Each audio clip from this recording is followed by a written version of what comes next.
As stated by the famous Harvard University economics professor Edward Glaeser, cities are one of humanity's great creations. Cities, they make us richer, greener, healthier, and happier. Dear viewer, over time, cities have become a synonym for freedom and prosperity. Of course, they aren't precisely a new phenomenon. Since human beings stopped wandering from place to place in search of food about 10,000 years ago, they began to build settlements that over time became cities. And it was finally in the 3rd millennium BC that the great city-states began to emerge in the Mesopotamian region. Cities like Nippur, Lagash, Umma, and the most popular one, Babylon.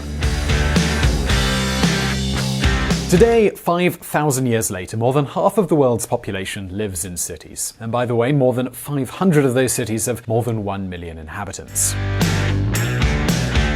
There's no doubt about it, the great takeoff of urbanism happened in the 19th century with the Industrial Revolution. Since then, we've lived in a state of constant urbanization, a process that has so far endured and which, well, it doesn't look like it's going to stop anytime soon. See, the United Nations predicts that by the year 2050, almost 70% of the entire world's population will live in cities. What began in what we now know as developed countries and since the mid-20th century extended to developing countries has led to a world dominated by huge metropolises.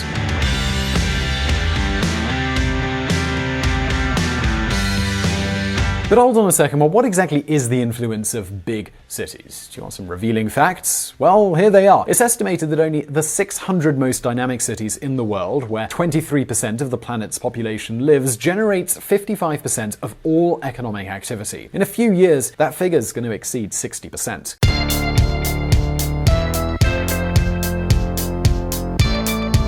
In other words, our world and our way of life depends more and more on cities. Cities are for the world what Messi might be for Barcelona. And a new phenomenon has emerged from this huge evolution, and that's megacities. These are metropolises with more than 10 million inhabitants. Nowadays, there are no less than 43 of these on the planet, and check this out. They are the places that are growing the most in developing countries.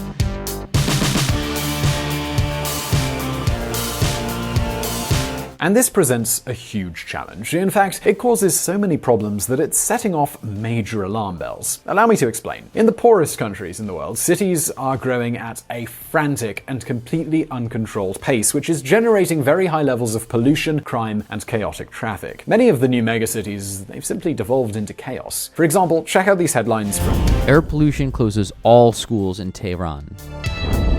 New Delhi is once again the most polluted city on Earth. At this point, you might have several questions. Where will the most populated cities in the world be in a few decades? What will be their future? And most importantly, what challenges do these new megacities face? Well, let's see.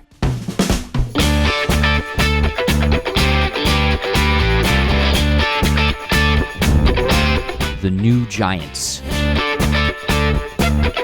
I'm sorry, but unfortunately, I have an assignment for you. You're going to need to learn and remember some new city names. Because, folks, most of the new megacities, they aren't even household names yet. A recent study by the Ontario Institute of Technology has indicated that by the end of this century, we can expect the largest cities not to be places like Tokyo, Mexico City, New York, but rather Lagos, Kinshasa, and Dar es Salaam. Yes, you heard that right. Future megacities will be, among other places, in Africa. Surprised? Well, you shouldn't be, at least if you follow VisualPolitik regularly. On this channel, we've already mentioned several times how the African continent is changing. According to that study by the Institute of Technology of Ontario, these three cities located in Nigeria, the Congo, and Tanzania, which are expected to be the largest cities in the world, could surpass the 75 million inhabitant mark by the end of the century. 75 million people is a truly enormous figure. If this happens, just one of these cities would have more inhabitants than all of Germany today. Pretty crazy, right? But hold on a second, because we really don't need to go that far into the future. It's estimated that by the year 2050, and that's really not that far away, the 5 largest metropolitan areas on the planet will be these places. Check it out. 3 in India, 1 in Bangladesh, and another in the Congo. The largest of all of them will have more than 40 million inhabitants. Now, as you can imagine, this poses a great deal of challenges. If today many of these cities already have huge problems, imagine what it will be like in a few years. But let's see exactly what we're dealing with here.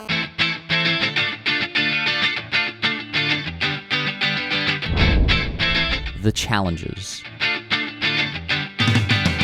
Folks, the case of Lagos, Nigeria's largest city, is actually kind of amazing. In the 1960s, this city barely had 180,000 inhabitants. It looked like a small Western-style coastal town, and it was surrounded by small villages. Today, it's got more than 20 million inhabitants, and it simply won't stop growing. According to existing estimates, this city is destined to become the most populated place on the planet. By the end of the century, it could have more than 90 million inhabitants. But there's an important point. When we talk about megacities, it's normal to think of huge skyscrapers, superimposed transport systems, and gigantic avenues. However, today in most cases, the reality is very, very different.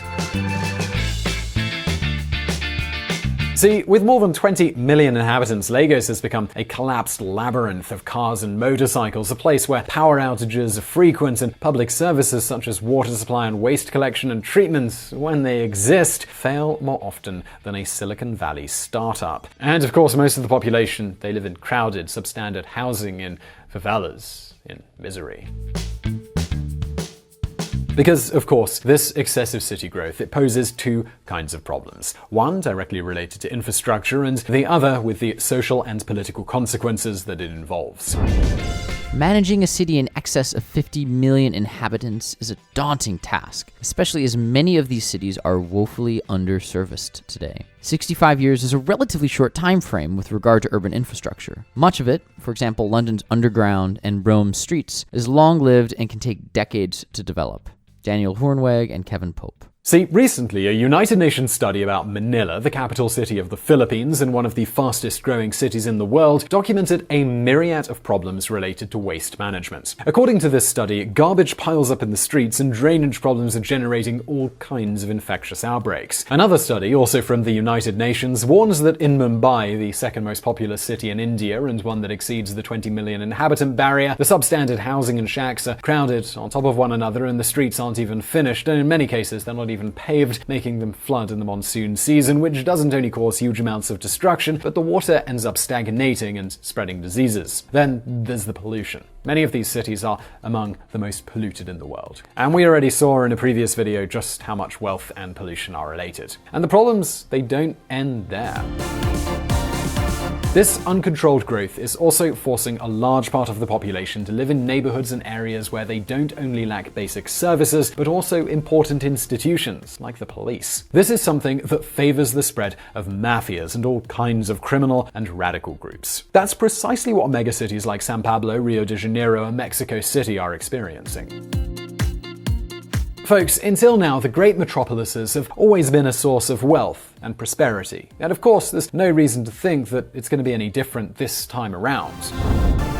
No country in the industrial era achieved any significant economic growth without urbanization. Cities concentrate poverty, but they also represent the main hope for getting out of it. UN State of the World Population 2007 report. Okay, cities have always been the center of knowledge, technological and artistic advances, and new ideas. Even at a political level, people who live in cities have traditionally had a more open vision and have been more tolerant and receptive to change. However, with the emergence of these new megacities in a world of cities, it looks like we're facing a challenge with two possible outcomes. First, that these new urban giants will bolster the local economy, generate new ways of creating wealth, promote civil liberties, and in the end be seen as the equals of cities like Tokyo, New York, and London.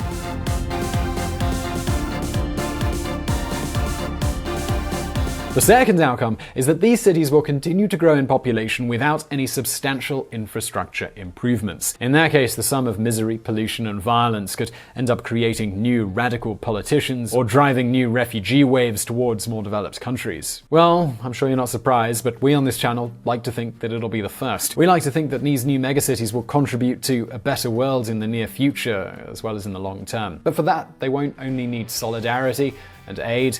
Above all, they're going to need a lot of investment. Anyways, folks, we'll be looking forward to all of these changes, and I really hope you enjoyed this video. Please do hit that like button if you did, and don't forget to subscribe for brand new videos. Also, don't forget to check out our friends at the Reconsider Media podcast. They provided the vocals in this episode that were not mine. Also, this channel, possible because of Patreon and our patrons on that platform. Please consider joining them and supporting our mission of providing independent political coverage. And as always, thank you for watching.